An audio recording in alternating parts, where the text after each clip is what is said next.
BZ ગ્રુપના કૌભાંડી ભૂપેન્દ્ર ઝાલાને કોર્ટમાં રજૂ કરાયો. ઝાલાને અમદાવાદ જીઆઈડીસી જીપીઆઈડી કોર્ટના જજના ઘરે રજૂ કરાયો. સીઆઈડી ક્રાઇમ ભૂપેન્દ્રસિંહ ઝાલાના 14 દિવસના રિમાન્ડ માંગી શકે. પોલીસે ભૂપેન્દ્ર ઝાલાના નાણાકીય વ્યવહારો સહિત વિગતો પર માંગી શકે રિમાન્ડ. ફરાર થયો ત્યારે સંપર્કની વિગતો પર સીઆઈડી ક્રાઇમ માંગી શકે રિમાન્ડ. આગોતરા જામીન માટે મહાઠગ ભૂપેન્દ્ર ઝાલા ગુજરાત પહોંચ્યો હતો. રાજસ્થાનથી બનાસકાંઠા થઈ મહેસાણાના દવાડા ગામે રોકાયો હતો. કિરણસિંહે મિત્ર અને સમાજના હોવાથી રાખ્યો હતો. 3 દિવસથી સીઆઈડીને શંકા હોવાથી ટીમ ત્યાં તપાસમાં હતી. લોકેશન ટ્રેસિંગથી લોકેશન પોલીસને મળ્યું હતું. સીઆઈડી આગળના દિવસથી આ વિસ્તારમાં લાગી હતી. 200 કરતાં વધુ ઘરોમાં તપાસ કરાઈ હતી. ફાર્મ હાઉસની બહાર ખાટલામાં સૂતો હતો ભૂપેન્દ્રસિંહ ઝાલા. ખાટલામાંથી ઝાલાને સીઆઈડીની ટીમે પકડી લીધો. ઝાલા બગલામુખી મંદિર ગયો હોવાનું પણ સામે આવ્યું.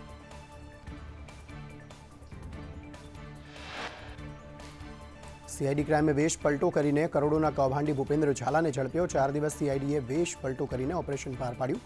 ઝાલા 10 દિવસ મહેસાણાના ફાર્મ હાઉસમાં રોકાયો હતો. સીઆઈડીએ વેશ પલટો કરીને કિરણસિંહને દબોચ્યો. કિરણસિંહ ભૂપેન્દ્રના મળતિયાઓ સાથે સંપર્કમાં હતો. કિરણસિંહનો સંપર્ક ભૂપેન્દ્રની ધરપકડ માટે કડી બની. મહાઠગ ભૂપેન્દ્ર ઝાલાની ધરપકડ બાદ તપાસ તેજ. ભૂપેન્દ્રસિંહ ઝાલાને શરણ આપનારને કિરણસિંહ ચૌહાણને સીઆઈડી ક્રાઇમે પકડ્યો. કિરણસિંહ કૌભાંડમાં સામેલ છે કે કેમ તે તપાસ થશે. ભૂપેન્દ્ર ઝાલાને શરણ આપી મદદ કરવામાં થઈ શકે ધરપકડ. કિરણસિંહને નેતા બનવાનું પણ ભારે અભરખો છે. ભવાની સેના ગુજરાતનો કિરણસિંહ ચૌહાણ અધ્યક્ષ છે. ગાંધીનગરમાં ભૂપેન્દ્ર ઝાલાની તપાસમાં મહત્વના ખુલાસા. ઝાલા બગલામુખી મંદિર દર્શન કરવા માટે ગયો હતો. ત્યારબાદ તે મધ્યપ્રદેશ ગયો હતો. પ્રાથમિક પૂછપરછમાં ઝાલાએ કરોડોના વ્યવહારોની કબૂલાત કરી. અંદાજે 400 કરોડથી વધુના વ્યવહારો હોવાની કબૂલાત. હજુ તપાસમાં આંકડો વધવાની શક્યતા.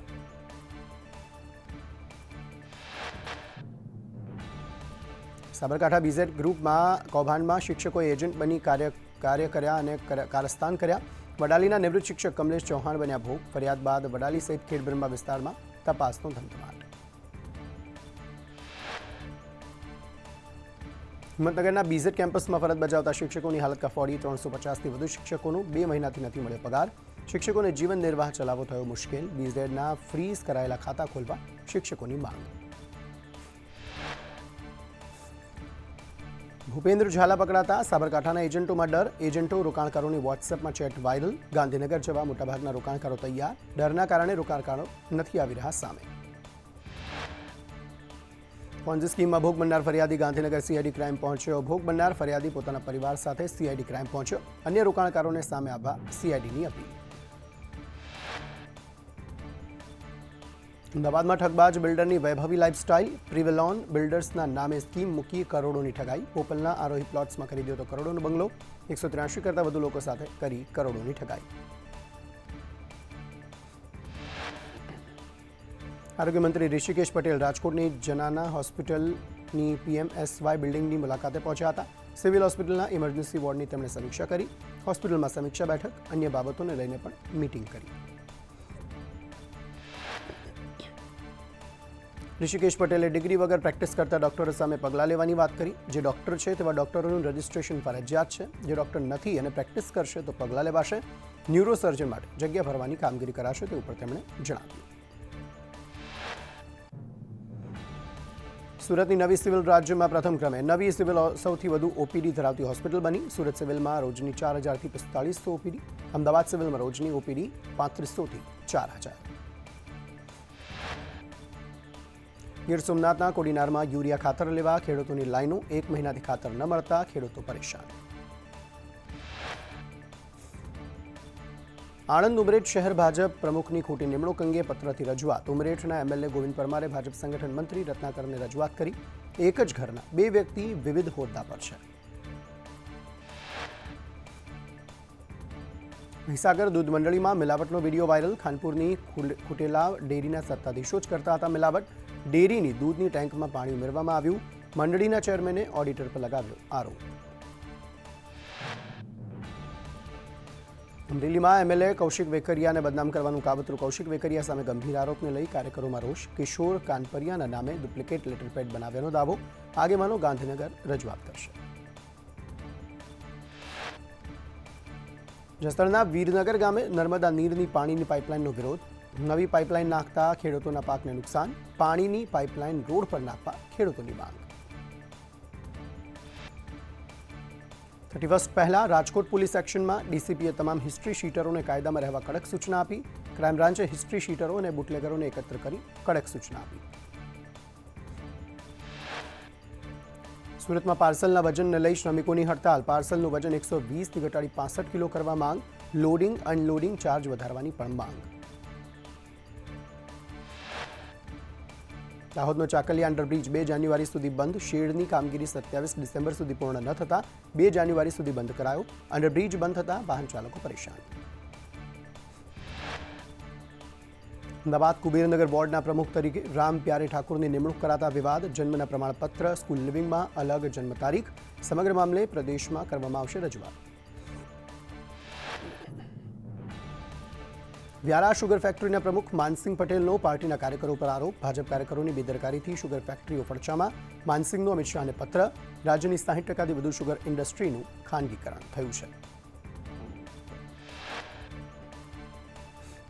ગ્રાન્ટેડ શાળાઓની દયનીય હાલતને લઈ અમદાવાદમાં શાળા સંચાલકો અને મંડળીઓની બેઠક. વારંવાર રજૂઆત છતાં ભરતી પ્રક્રિયા હાથ ન ધરાતા સંચાલકોમાં રોષ. ગ્રાન્ટેડ સ્કૂલોની ગ્રાન્ટ વધારવા માંગ કરવામાં આવી. રાજકોટમાં ભાજપ નેતા પર હુમલાના આરોપી સામે કાર્યવાહી. સન્ની પાજીના ઢાબાનું ડેમોલેશન. આરોપીએ સરકારી જમીન પર દબાણ કર્યું હતું. રાજકોટના ડેપ્યુટી મેયર પર હુમલો થયો હતો.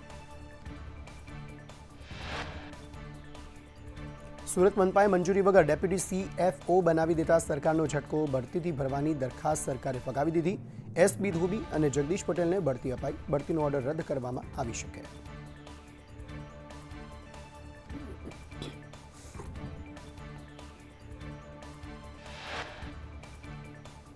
વલસાડના ભિલાડમાં અપહરણ મુદ્દે મોટો ખુલાસો. મામાએ જ ભાણેજનું અપહરણ કરાવ્યું. પ્રેમિકાને 30 લાખ આપવા માટે ભાણેજનું મામાએ અપહરણ કર્યું.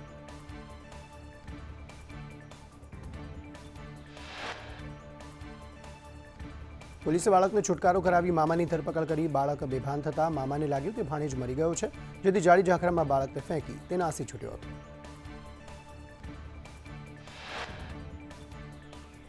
અમદાવાદના રન્ના પાર્ક વિસ્તારમાં મુખ્ય રસ્તા ઉપર ગાયોનો અડિંગો. AMCની CNCD વિભાગની કામગીરી પર સવાલ. રસ્તામાં ઢોરના અડિંગાથી સ્થાનિકો પરેશાન. ભાવનગરમાં આવતીકાલે પાણી કાપ રહેશે. પાઇપલાઇનમાં ભંગાણ સર્જાતા પાણી કાપ રહેશે. Airport road, Ghogha road, Subhashnagar સહિતના વિસ્તારોમાં પાણી કાપ રહેશે. દીવમાં નાતાલ દરમિયાન પ્રવાસીઓનો ધસારો. 31ની ઉજવણી કરવા પ્રવાસીઓની ભીડ. હોટલોમાં ડાન્સ પાર્ટી, મ્યુઝિક પાર્ટી જેવા કાર્યક્રમો. દ્વારકામાં ભગવાનના દર્શન કરવા ભક્તોનું ઘોડાપૂર ઉમટ્યું. ભક્તો કડકડતી ઠંડીમાં દ્વારકાધીશના દર્શને પહોંચ્યા. ખ્યાતિકાંડને લઈ PMJ સાથે સંકળાયેલા 3 આરોપીઓની ધરપકડ. એન્સર કંપનીના હેડ નિખિલ પારેખની ધરપકડ. PMJના અધિકારી મિલાપ પટેલ અને PMJના જનરલ મેનેજર શૈલેષ આનંદની પણ ધરપકડ. હોસ્પિટલ સાથે મળી ખોટી રીતે આયુષ્યમાન કાર્ડ બનાવ્યા. 4000થી વધુ બોગસ આયુષ્યમાન કાર્ડ કાઢ્યા હતા. ખ્યાતિના CEO ચિરાગ રાજપૂત સાથે વોટ્સએપ ગ્રુપ ચાલતું. હોસ્પિટલમાં આવતા દર્દીના ખોટા કાર્ડ બનાવાતા હતા.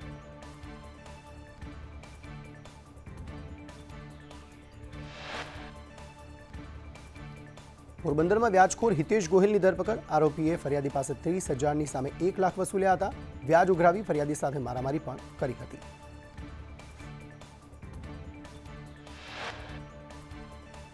જસદણમાં અપહરણ બાદ દુષ્કર્મના કેસમાં આરોપીની ધરપકડ. આરોપીએ લગ્નની લાલચ આપી સગીરા સાથે દુષ્કર્મ આચર્યું હતું. પોલીસે આરોપી રાહુલ ઓળકિયાની ધરપકડ કરી.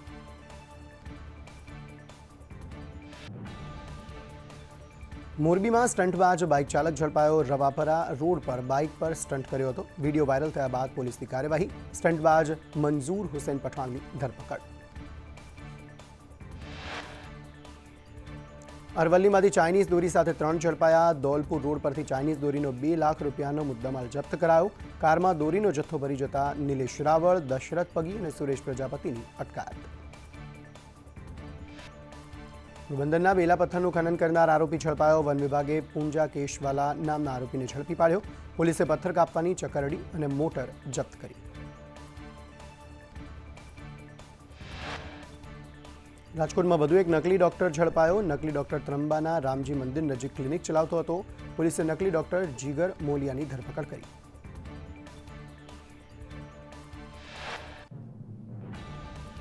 સુરતના કામરેજમાં નકલી ઘી બનાવતું કારખાનું ઝડપાયું. કઠોરના માનસરોવર રેસિડેન્સી ફ્લેટમાંથી કારખાનું ઝડપાયું. પોલીસે 108 ઘીના ડબ્બા અને 38 ખાલી ટીન કબજે કર્યા. ભારે હિમવર્ષાને લઈ જમ્મુ કાશ્મીરનું ડોડા બરફની ચાદરમાં ઢંકાયું. પ્રવાસીઓ હિમવર્ષાનો આનંદ માણતા જોવા મળ્યા. ડોડામાં ભારે હિમવર્ષાને લઈ વહીવટીતંત્રએ લોકોને સલામતીની સૂચના આપી. ડોડામાં હિમવર્ષા થતા દ્રશ્યો પણ સામે આવ્યા. દ્રશ્યોમાં ચારેકોર સફેદીનું સામ્રાજ્ય જોવા મળી રહ્યું છે. રાજ્યમાં ઠંડીનો ચમકારો હજુ પણ વધશે. રાજ્યમાં લઘુત્તમ તાપમાનમાં 2 થી 3 ડિગ્રીનો ઘટાડો થશે. અમદાવાદમાં તાપમાન 15 ડિગ્રી સુધી જઈ શકે. સમગ્ર રાજ્યમાં વાદળછાયું વાતાવરણ રહેવાની આગાહી. રાજ્યમાં ઉત્તર પૂર્વના પવન ફૂંકાઈ રહ્યા છે. પવનની ગતિ 5 થી 10 કિલોમીટર પ્રતિ કલાકની રહેશે. દેશમાં હાડ થીજાવી દે તેવી ઠંડી પડવાની આગાહી. હવામાન વિભાગે આગાહી કરી કે 8 જાન્યુઆરી સુધી ગાઢ ધુમ્મસ અને ગાત્રો ગાળી નાખે તેવી ઠંડી પડશે. વેસ્ટર્ન ડિસ્ટર્બન્સને કારણે હિમાચલ અને જમ્મુ કાશ્મીરમાં બરફવર્ષા થશે. આજે પણ પહાડો પર બરફવર્ષા થવાની સંભાવના. પહાડો પર બરફવર્ષાને કારણે મેદાન પ્રદેશમાં કોલ્ડ વેવની સ્થિતિ રહેશે.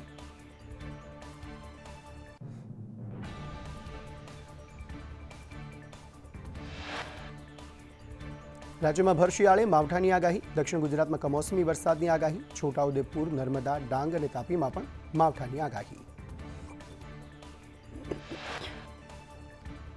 રાજ્યભરમાં વેસ્ટર્ન ડિસ્ટર્બન્સથી વાદળછાયું વાતાવરણ રહેશે. અમદાવાદમાં વાદળછાયું વાતાવરણ રહેશે. ગાંધીનગરમાં પણ વાદળછાયું વાતાવરણ રહેશે. તો દિલ્હીમાં પણ સતત બીજા દિવસે વરસાદી માહોલ. રાજસ્થાનના જયપુર સહિતના વિસ્તારોમાં વરસાદ. મથુરામાં પણ વહેલી સવારે ધોધમાર વરસાદ. રાજસ્થાન, ઉત્તર પ્રદેશમાં કરા સાથે વરસાદ પડવાની આગાહી. શ્રીનગરમાં ભારે હિમવર્ષા. ચારે કોર બરફના કરા પડતા હોય તેવા દ્રશ્યો સામે આવ્યા. જમ્મુ અને કાશ્મીરના અનંતનાગમાં ભારે હિમવર્ષા થતા ચારે કોર સફેદીનું સામ્રાજ્ય જોવા મળ્યું. બાળકો હિમવર્ષાની મજા માણતા નજરે પડ્યા.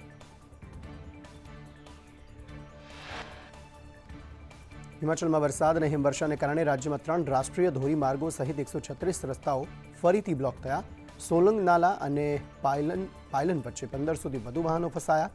પોલીસ અને વહીવટીતંત્રએ રેસ્ક્યુ ઓપરેશન આદર્યું હતું.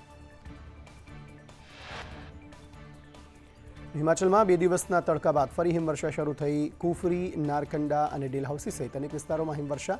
શિમલા, કુલ્લુ, કાંગડા, લાહૌલ સ્પીતિ, કિન્નૌર, ચંબા અને સિરમૌરના પર્વતો પર હિમવર્ષા શરૂ થઈ.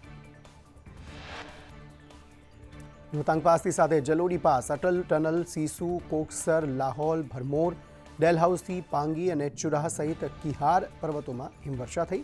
શિમલા ઉપરાંત કાંગડા, હમીરપુર, મંડી, બિલાસપુર અને ઉનામાં વરસાદ પડ્યો. શિમલામાં ભારે બરફવર્ષાના દ્રશ્યો સામે આવ્યા. હિમવર્ષાનો આનંદ માણવા દૂર દૂરથી પ્રવાસીઓ શિમલા ઉમટ્યા.